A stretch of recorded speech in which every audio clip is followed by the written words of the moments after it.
Praise lord.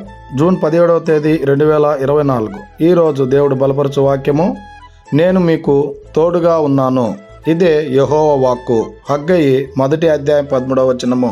ప్రేమైనటువంటి దేవుని బిడ్డలారా, ఈ ఉదయకాల సమయంలో మనల్ని బలపరచడానికి తెలియపరుస్తున్నటువంటి మాట, ప్రత్యేకంగా స్కూళ్ళకి, కాలేజీలకి, ఉద్యోగాలకి, పనిపాటలకు వెళ్తున్నటువంటి వారి కొరకే దేవుడు తెలియపరుస్తున్నటువంటి మాట.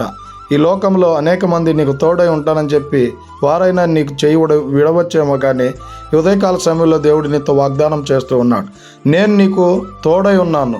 నువ్వు చదివేటువంటి చదువులో కానీ, నువ్వు చేసేటువంటి ఉద్యోగంలో కానీ, నువ్వు చేసేటువంటి ప్రతి పనిలో కానీ, నువ్వు చేసేటువంటి వ్యాపారంలో కానీ, నువ్వు ఎక్కడికి వెళ్తే అక్కడికి నేను నీకు తోడుగా వస్తానని చెప్పి దేవుని మాటలు సెలవిస్తున్నాయి. కనుక ఈ దిన వాక్యం ద్వారా దేవుడు మనలందరినీ బలపరచును గాక. ఆమెన్. God bless you.